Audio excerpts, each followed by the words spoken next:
سلام دوستانو، نننۍ ویډیو د باره کې دا چې موږ ته به څنګه پته لګي چې دا ښځه ښه ښځه ده او دا شریفه ښځه ده او بل خوا دا ښځه ښه نه ده یا د دې کردار ښه نه دی. که تاسو زموږ په چینل نوی جنسي معلومات حاصلول غواړئ نو زموږ چینل سبسکرایب کړئ او د بیل آیکن هم دباو کړئ. شکریه.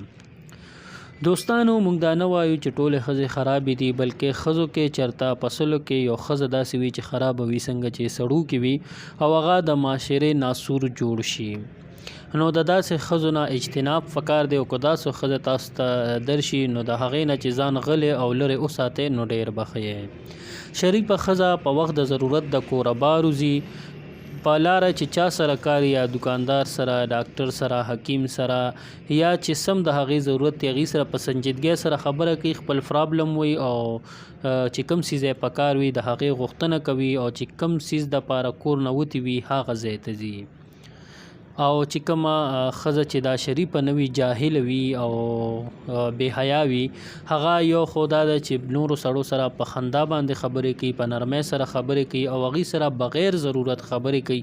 لکه د ښځې کار به سړي سره داسې لوي چې ستا ښځه څنګه ده، ستا بچي شته یا وغیره، دکاندار سره یا چې هغې کې د هغې څه ضرورت نشته هغه خبرې به کوي او بې تکلفه خبرې به کوي او ډېر ټایم به بار تیري، ناسته به وي چې کم دکان کې کار نه وي یا کم ځای کې د هغې هغه ضرورت نه وي، بې ضرورته به هغه ځای کې ورګډېږي، نو دا د ښو ښځو کار نه دی.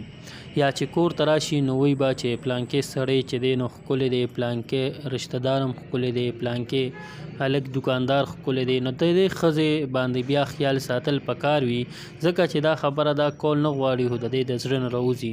نو چې کومه ښځه هم داسې د پردو سړو صفتونه کوي نو هغه ښځه چې دی په هغې لاس احاده پکار دی او هغه د کور نه بهر نه دی وتل پکار.